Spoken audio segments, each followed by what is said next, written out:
You were old and weak.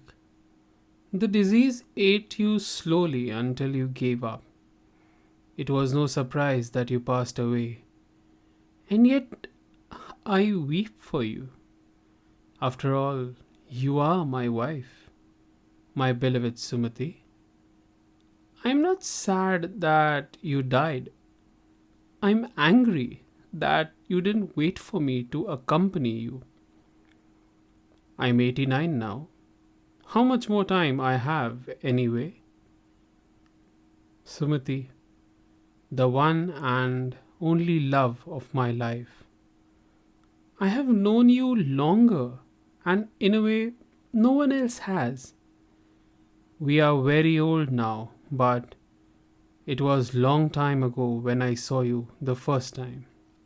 It was the time when there were trees in the city, lot more than there are automobiles today.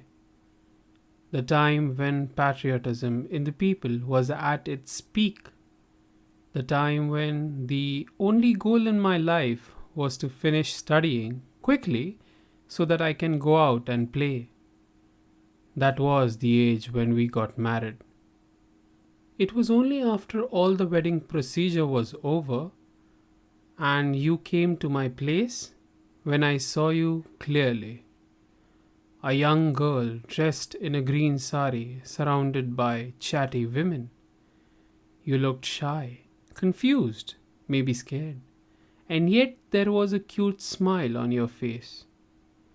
I knew you were my wife, the most important person in my life, as my elder brother pointed out to me. What am I supposed to say? I had two younger sisters, and yet you were a complete mystery to me. How to approach you? How to initiate the conversation? What to talk about? All this was a big challenge for me. I was not much of a talking kind anyway. Too much thinking was my style. My mother suggested me to write everything I thought about. One of my best writing spots was on a branch of a huge mango tree in our courtyard. I had tied a wooden plank to it for me to sit comfortably. It was almost a part of my routine to sit on the branch, night time after dinner, looking at the stars lost in deep thoughts. I used to carry loose papers and an oil lamp up the tree to write down any thoughts that came to me. The times I spent on that branch were some of the best moments of my life. That is, before I met you. That spot was very important for me. But the importance of that place increased when I shared my spot with you. It was the first time we talked freely. The first time we got connected was on the tree. Even today, now when I look outside the window, I can see the same tree, the same place where we had our first date. All the times we spent on that tree late in the night, darkness all around, starry sky above, and in front of me, you, dimly lit by the oil lamp next to us. That used to be the highlight of my day. The childhood habit of writing turned out to be a great advantage for me as I grew older. I became one of the young writers who wrote for the freedom movement. As a child, I had a lot of ambition to study abroad, to travel around the world. But you were the anchor that held me close to my roots, my home. On bad days of my life, I might have blamed you for that. But had I left home chasing my silly dream, I would have blamed myself for the rest of my life. Even after my parents' sudden passing away in an epidemic and my elder brother sacrificing his life for freedom of our nation, you were the one who held our family together.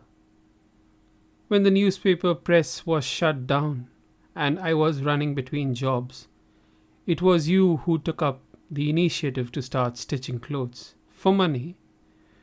I knew that it was your hobby, but was blind to the fact that it was your ambition to turn it into a business. I was too naive to not support you with this plan of yours.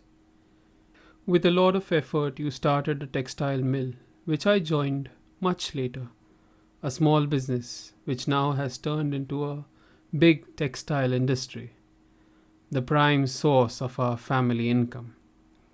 I supported, but you are the soul of Gharpan Textiles. After independence, when our children were capable enough to run our business, it was you who encouraged me to take up writing again. I used to write for one of the top newspapers of that time. When I was awarded for 25 years of my service, as a formality, I thanked all the officers of the press. But in my eyes, the entire credit for my work went to you. You were there for me in every happy and sad moment of my life. Sorry, there's no your or mine. These are our moments, as you used to say. Nowadays, people call child marriage to be a bad practice. To a certain extent, I do agree with them. But had this practice not existed at our time, we would not have been together. Had I grown older without you? In which case, I would be chasing my dream. I would have been too stubborn to recognize you to be the one for me. This early marriage is why our still growing minds adjusted to each other's habits. I see people nowadays, by the time of marriage, their minds have become so rigid that a slight misunderstanding happens and they can't hold their marriage together. A spouse is supposed to be the most important person in one's life. So shouldn't they supposed to spend most of their life together? I feel very proud to say that among my few achievements, the most important one is that I was lucky to spend the most of my life with you, my soulmate.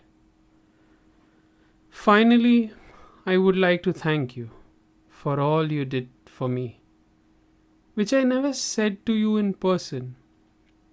People say men and women are equal. They are wrong. I have always considered you to be superior. In those times, we would never even think about speaking so boldly. But the times have changed. So, today, I would like to say to you this: I love you. Sumati and Sanjay together for. This was a letter printed in the latest edition of a top newspaper. Below it was a small note. My grandfather wrote this letter addressed to his wife on the day of her passing. This is the last thing he wrote because the next morning we found Grandpa sleeping on the table with an ink pen and this letter lying next to him.